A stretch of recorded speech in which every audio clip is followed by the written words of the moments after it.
Imagine waking up, grabbing your Samsung Galaxy S23 or S23 Ultra, and suddenly noticing a thin green or pink vertical line running straight down your screen. No drops, no water damage, just an unexplained issue ruining your premium OLED display. It's frustrating, and unfortunately, it's happening again.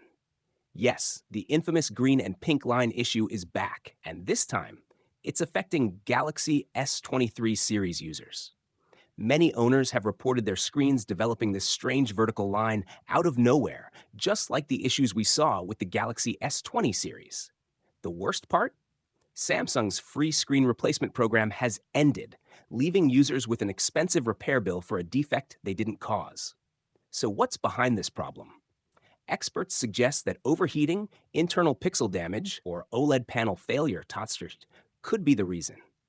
Some affected users have already reached out to Samsung support, but the company's response seems inconsistent. In the past, Samsung replaced Galaxy S20 Plus screens for free in some regions, but there's no official word on whether they'll do the same for S23 owners. If you're facing this issue, here's what you should do. Contact Samsung support. Report the issue immediately through the website, chat, or phone. Visit an authorized service center. If your device is under warranty, Samsung might replace the screen free of charge. If not, repairs could be costly. Stay updated on Samsung's response. Keep an eye on official announcements, as Samsung might introduce a free repair program for affected devices. This issue raises an important question.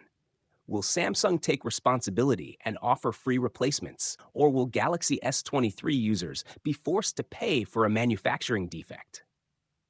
If you've experienced the green or pink line problem, share your thoughts in the comments. Your feedback could help push Samsung to take action. Stay tuned for updates as we continue following this developing issue.